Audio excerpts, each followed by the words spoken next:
gentlemen, it seems that every time we gather, we begin the event or the ceremony with a memorial service. And I suspect that in your head and in your heart, you probably say to yourselves, when will it end? I suspect there's a sense of disappointment, perhaps anger, fear. But I think all of us should be inspired by the fact that those who have been subjected to the torture and the murderous rampage of the mullahs and Maliki and his cohorts do not fear. They are not disappointed.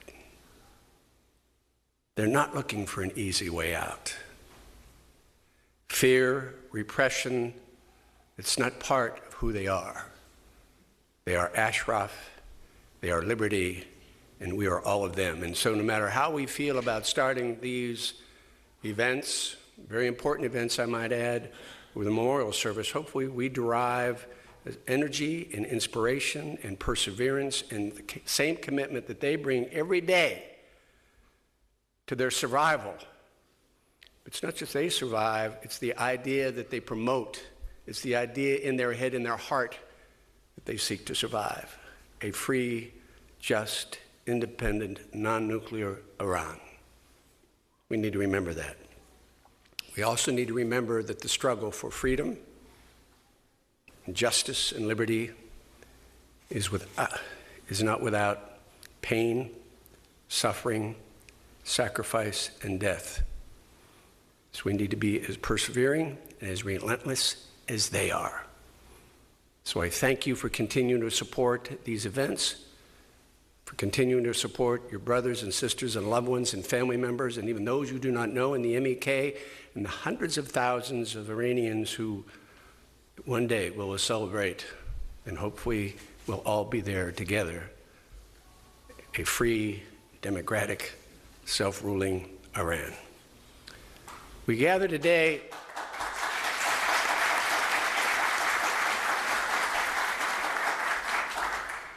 I must tell you, I was listening to General Phillips and Wes and his colleagues, and I'm reminded of the conversation I had with Dan Fried when I suggested we get together some people on the phone. We need to do something about the residents in Ashraf. And so many people are on it. And I would bring you greetings from many of those people that were on those series of phone calls for over a year. It was Louis Freeh and Rudy Giuliani and Howard Dean and Edward Rendell and Attorney General Mukasey and Jim Jones. And the list goes on and on and on.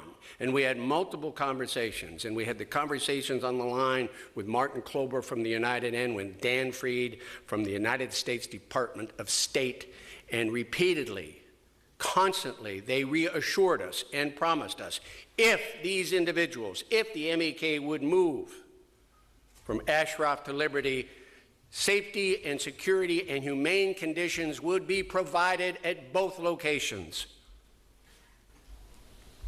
There was a 4-part agreement. And the reason so many of us take this very personal is that we believe we are ultimately accountable and responsible for facilitating the move from Ashraf to liberty. And we are in part responsible for the assurances we gave to the 100 people left, now martyrs all, 52 plus the 7 who are unaccounted for, as well as those injured. Because we gave them the assurances because the United States of America and the UN and Iraq gave us the assurances for the safe, secure, and humane treatment at both locations. I'm tired of saying that these are broken promises, assurances that were not kept. They lied to us. And at the end of the day, as people have talked about this before, truth will prevail and justice will prevail. So we gather again and we assemble today to call upon our government not only keep its promises and its assurances, we call on the UN to make designate Liberty as a refugee camp.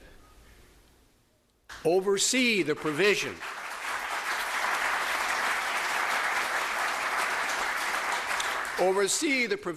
of food and fuel and essentials. It's been a concentration camp for years and conditions have not improved.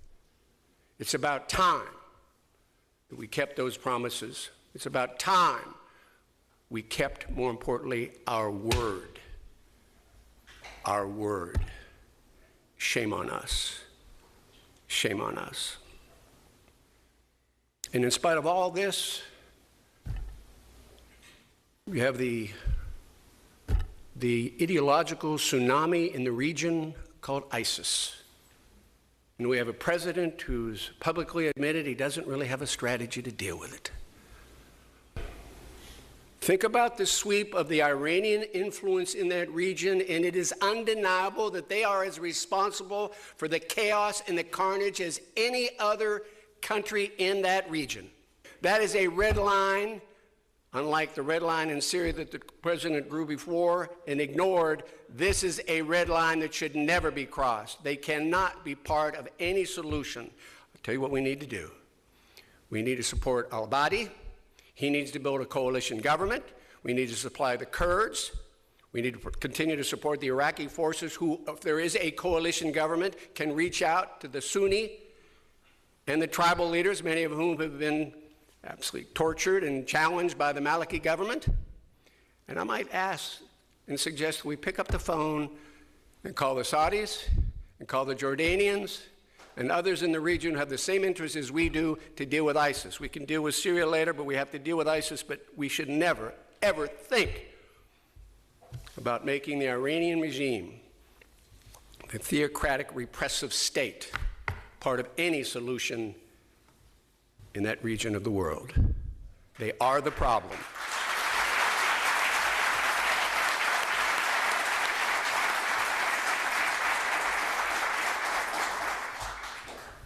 It was a magnificent statement from some incredibly courageous men and women here, young and old.